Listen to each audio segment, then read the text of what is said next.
Assalamualaikum warahmatullahi wabarakatuh. Perkenalkan, nama saya Muhammad Syaiful Arif MSI, dosen tetap program studi kimia, Fakultas Matematika dan Ilmu Pengetahuan Alam, Universitas Mula Warman. Saat ini saya sedang mengikuti seleksi sertifikasi dosen tahap 1 tahun 2026. Video ini dibuat sebagai bentuk pernyataan diri dosen untuk unjuk kinerja Tridharma Perguruan Tinggi atau disingkat PDD UKT-PT, khususnya bidang pengajaran. Pada kesempatan ini, saya akan memaparkan mata kuliah yang saya ampu sesuai dengan bidang keahlian saya, yaitu elektroanalisis. Mata kuliah ini adalah mata kuliah pilihan yang berbobot 2 SKS dan ditujukan kepada mahasiswa semester 6. Mata kuliah ini membahas tentang analisis pemisahan kimia dengan menggunakan prinsip elektrokimia, konsep reaksi berupa reduksi, oksidasi, stoikiometri redoks, analisis volumetri, sel galvani, sel elektrolisis, pengaruh pH, serta prinsip kerja pada pH meter. Serta analisis secara elektrokimia, yaitu elektroanalisis seperti potensiometri, elektrometri, kolumetri, voltametri, amperometri, dan elektroda selektif ion.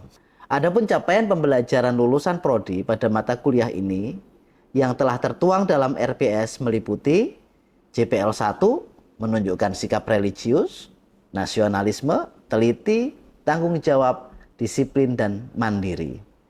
JPL 2 mampu berpikir logis, kritis, sistematis, inovatif, dan konteks pengembangan ilmu kimia, ilmu pengetahuan, dan teknologi lainnya. JPL 4 memahami konsep teoritis, menganalisis struktur, sifat, fungsi, perubahan energi dan dinamika, mengidentifikasi pemisahan, karakterisasi, transformasi, dan sintesis pada bidang kimia yang umum atau yang lebih spesifik. JPL 6 mampu menguasai prinsip-prinsip keselamatan dan kesehatan kerja, mengelola laboratorium, serta mengoperasikan peralatan kimia termasuk instrumentasi dan mengolah datanya. JPL 8 mampu melakukan eksperimen, menyusun karya ilmiah, mendokumentasikan dan mendesimasikan secara lisan atau tulis dengan memperhatikan etika ilmiah. JPMK mata kuliah yang diharapkan antara lain mampu menjelaskan dan membedakan konsep dasar elektrokimia dan elektroanalisis. JPMK 2 mampu memahami proses elektrokimia dan sel galvani dan sel elektrolisis. JPMK 3 mampu memahami fungsi berbagai jenis elektroda. JPMK 4 mampu memahami metode potensiometri untuk analisis kuantitatif. JPMK 5 mampu memahami hukum Faraday dan prinsip elektrolisis dalam metode kolumetri dan elektrografimetri. JPMK 6 mampu menganalisis prinsip instrumentasi dan metode voltametri dan amperometri, termasuk voltametri siklik, stripping voltametri, dan titrasi amperometri. JPMK 7 mampu menganalisis dan mengevaluasi prinsip kerja elektroda selektif ion.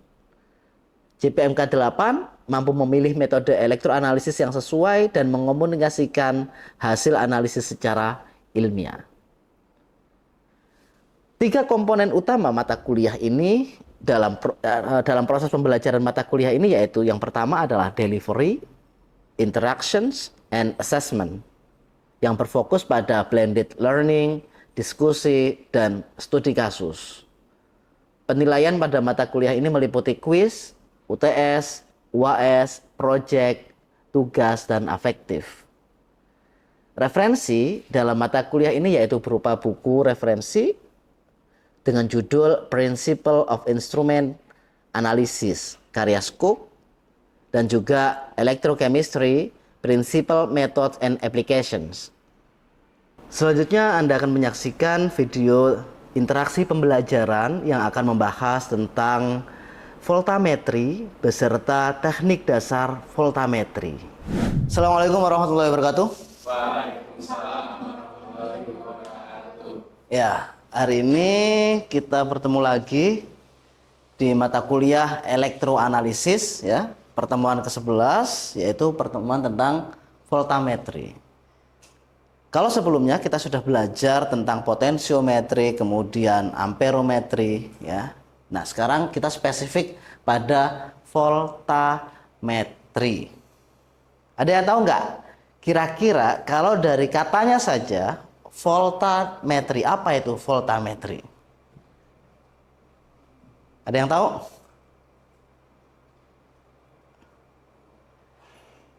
Oke, volt itu apa? Tegangan. Metri berarti di situ ada hubungannya? Oke, kita lihat ya.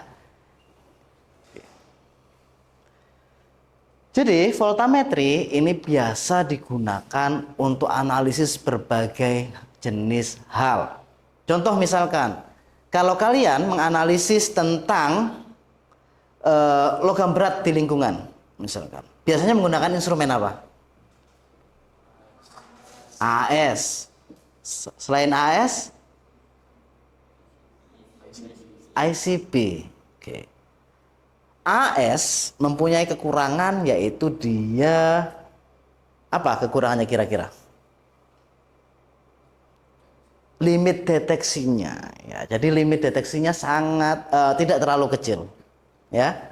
ICP punya kelebihan, yaitu dia mampu bisa menganalisis logam, banyak logam secara sekaligus, ya. Tetapi kekurangannya satu, biayanya mahal, ya kan? Sehingga voltametri ini adalah salah satu instrumen teknik analisis, ya, yang sangat bagus, ya. Kenapa? Karena satu, nah ini adalah keunggulan dari voltametri. Satu, sensitivitasnya tinggi, LOD-nya yaitu limit of detection-nya hingga sampai nanogram per liter. Bayangkan, kalau kita bandingkan dengan AS yang hanya sampai ppb, ini nanogram per liter untuk logam berat. Kemudian rentang analitiknya mulai dari nanomol sampai dengan milimol. Selanjutnya biayanya rendah karena dia nggak perlu preparasi yang panjang, ya. Kemudian elektrodanya bisa digunakan pada saat running, bisa digunakan banyak, ya, sehingga tidak butuh biaya rendah. Selektivitasnya tinggi, miniaturisasi, artinya dia dapat portable, dapat dilakukan, mobilitasnya bisa kemana-mana, ya.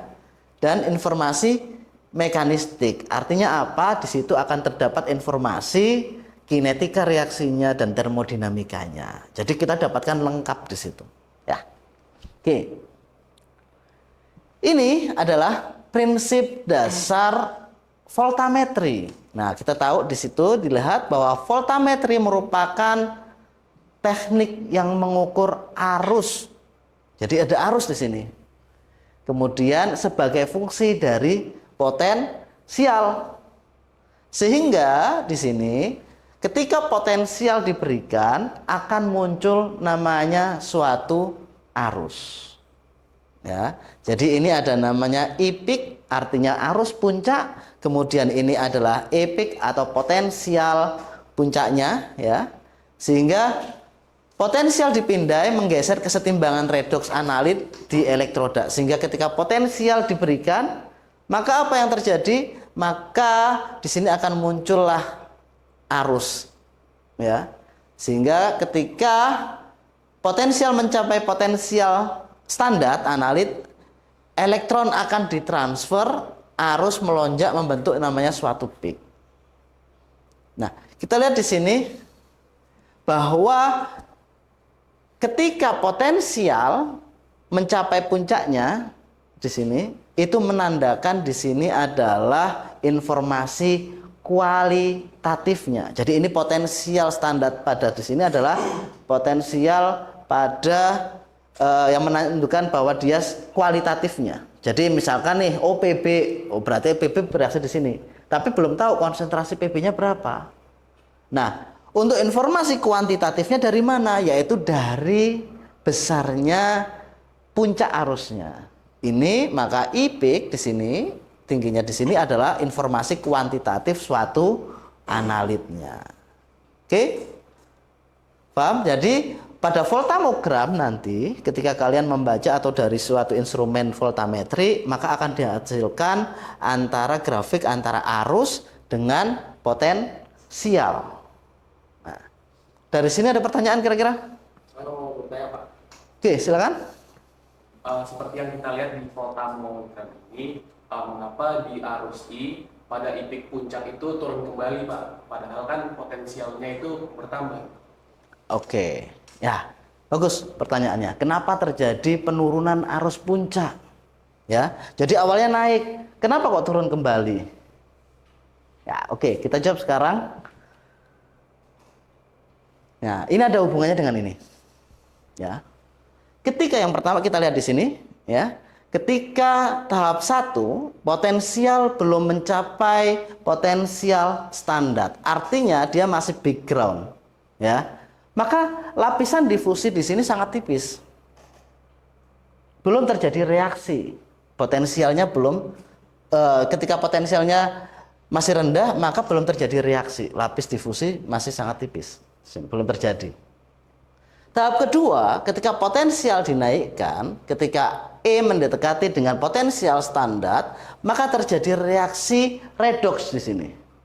Ya, jadi analit mulai mendekat pada permukaan elektroda dan arus mulai naik. Ya, jadi arus mulai naik. Tahap ketiga di sini maka terjadi laju difusi analit. Ya, kita lihat di sini awalnya lapisan difusi segini, ya, masih ada analit yang berada di luar lapisan difusi. Kemudian ketika dia mencapai potensial puncak, laju difusi analit ke elektroda menjadi faktor pembatas arus mencapai puncak. Artinya semua analit mulai bergeser pada permukaan elektroda, sehingga di sini terjadilah puncak arus. Kemudian kenapa bisa turun kembali? Karena di sini sudah tidak ada lagi pada lapisan difusi, tidak ada lagi analitnya. Kemudian sehingga proses reduksi sudah mulai berakhir, ya, sehingga menurunlah dia arusnya. Jadi kenapa arus itu menurun? Ya semakin lama dia potensialnya, maka analit sudah mulai bergeser pada lapisan difusi, sehingga jumlahnya sudah semakin menurun jumlah analitnya, maka juga dia akan semakin menurun. Sehingga di sini namanya ketika tahap 1 potensial belum mencapai potensial standar, maka namanya arus kapasitifnya rendah atau terjadi background. Sedangkan pada tahap 2 dia mendekati potensial standar, reaksi redoks mulai terjadi dan arus mulai naik. Ya. Setelah itu tahap ketiga terjadi laju difusi analit. Jadi analitnya masuk semua, ya, pada permukaan elektroda, maka arus mencapai puncak. Nah, ini yang lapisan 4, tahap 4 yaitu konsentrasi analit permukaan elektroda mulai menurun. Jadi konsentrasi analitnya sudah mulai habis, kemudian arus juga mulai menurun, ya. Nah, untuk sistem reversible, artinya dia sistem itu bolak-balik, ya, itu kita dapat mengetahuinya melalui apa? Yaitu melalui ketika potensial anodik, jadi potensial peak anodik dikurangi dengan potensial peak katodik, dia sebanding nilainya yaitu 59 per dekade milivolt ketika dia pada suhu 25 derajat Celcius. Oke, paham tadi kenapa arus itu mulai menurun? Paham. Oke. Next. Ini adalah instrumen dari voltametri. Yang pertama ada potensiostat di sini. Kemudian ini adalah tempat terjadinya suatu reaksi. Kita lihat di sini paling menarik ada 3 elektroda. Ya, yang pertama adalah working electrodes, kemudian reference electrode dan counter electrode. Jadi kalau dalam voltametri itu kita menggunakan 3 elektroda, beda kemarin kita belajar sebelumnya yaitu dengan potensiometri, ya, atau pada sel galvanik ataupun pada saat sel elektrolisis. Tapi pada voltametri kita menggunakan 3 elektrod yaitu working electrode, kemudian reference electrode, dan counter electrode. Apa itu working electrode? Working electrode itu merupakan tempat terjadinya reaksi redoks. Jadi tempat terjadinya reaksi reduksi dan oksidasi. Namanya working electrode. Sedangkan reference electrode itu apa? Yaitu potensial referensi, ya. Jadi konstan, tidak mengalir arus yang signifikan. Artinya dia sebagai pembandingnya di sini. Ya. Kemudian ada counter electrode, dia yang melengkapi atau yang mengalirkan, di situ akan terjadi alur listriknya. Jadi kalau working electrode potensial diberikan, ya, kemudian maka potensialnya lewat di working electrode. And then di sini melalui counter electrode ada arus yang mengalir. Ya, jadi ini counter electrode. Nah, working electrode biasanya berupa apa? Working electrode bisa macam-macam elektrodanya. Contoh misalkan kita bisa memodifikasi beberapa elektroda pada working electrode. Misalkan GCE. GCE nanti di next slide akan saya jelaskan lagi. Tapi working electrode itu tempat terjadinya redoks intinya. Ya. Kemudian ada potentiostat di sini. Potentiostat itu di mana dia mengontrol potensial antara working electrode dengan reference electrode, serta mengukur arus, ya, melalui working electrode dan counter electrode. Jadi dia yang memberikan, mengontrol potensial pada working electrode dan reference electrode. Jadi potensialnya ada di sini, dikontrolnya. Kemudian mengukur arus yang terjadi antara working electrode dengan counter electrode. Jadi arus itu muncul pada working electrode dan counter electrode.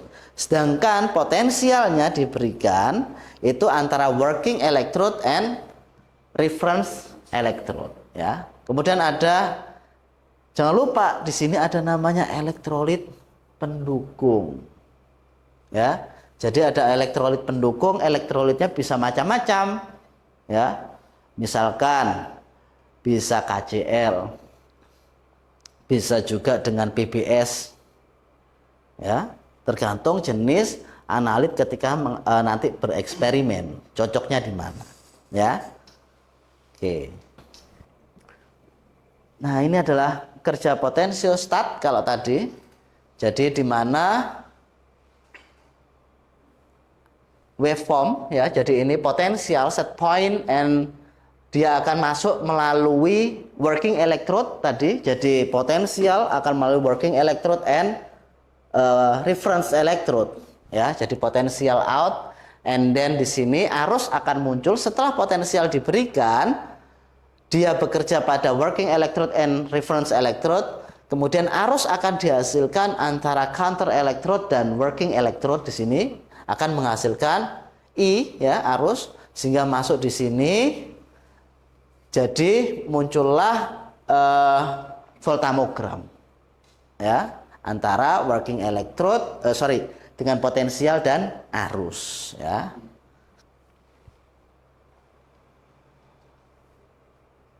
Nah, oke, kalau tadi mekanisme kerja dari voltametri mulai dari instrumennya, kemudian elektrodanya, cara membaca voltamogramnya. Sekarang bagaimana mekanisme transport massa atau analit tersebut pada permukaan elektroda? Nah, ada berbagai macam, ada 3 mekanisme pengangkutan analit ke elektroda. Yang pertama adalah difusi, kemudian migrasi, dan konveksi. Ya, jadi ada difusi, migrasi, dan konveksi. Apa itu difusi? Kalau difusi itu gerak karena gradien konsentrasi. Maksudnya seperti apa tadi? Seperti yang saya gambarkan tadi, tahap 1, tahap 2, tahap 3, tahap 4, di mana ketika volt diberikan ada gradien konsentrasi, di sini sudah meningkat nih, ya kan? Dia akan masuk ya. Jadi dia akan terjadi masuk di sini, maka terjadi perbedaan gradien. Nah, perbedaan gradien inilah yang menyebabkan analit itu otomatis akan masuk pada permukaan elektroda. Kalau migrasi bagaimana? Migrasi itu bergerak karena adanya medan listrik. Misalkan perbedaan muatan. Yang positif menuju yang negatif. Maka di situ disebut dengan migrasi. Yang ketiga yaitu konveksi. Transport masanya konveksi itu karena misalkan pengadukan, pemanasan. Yang kita kehendaki yang mana? Ya, yang kita kehendaki adalah arus pada transport difusi, ya. Oke. Jadi udah paham? Kalau tadi difusi itu apa? Karena apa? Ya, gradien konsentrasi. Kemudian ada yang kedua, migrasi. Migrasi karena apa? Medan listrik. Yang ketiga, konveksi karena proses misalkan pengadukan maupun pemanasan, ya. Oke. Nah, ini adalah beberapa teknik dalam voltametri. Ada LSV, kemudian ada CV. Nah, yang pertama adalah LSV, yaitu linear sweep voltametri. Ini adalah teknik voltametri ya. Jadi tekniknya kalau tadi voltametri itu metodenya, tapi tekniknya berbagai macam. Ada LSV, ada CV, ada DPV ya. Yang pertama adalah LSV. Apa itu LSV? Yaitu potensialnya dipindai secara linear ya. Dari EI, jadi dia dipindai secara linear. Kemudian dari EI ke EF di sini ya. Sorry, dari EI ke EF pada scan rate konstan. Jadi ini T-nya. Jadi EI jadi potensialnya dipindai misalkan dari berapa ke berapa dengan rentang waktu ya. Jadi pada scan rate konstan. Kemudian waveformnya rem linearnya jadi potensialnya sama dengan EI plus potensial pada waktu tertentu ya. Nah, voltamogramnya satu peak asimetris naik tajam turun landai. Jadi di sini ya. Ini adalah voltamogramnya. Kalau ini adalah waveformnya potensial versus time, jadi proses waktu. Kalau ini adalah voltamogramnya antara arus dengan potensial.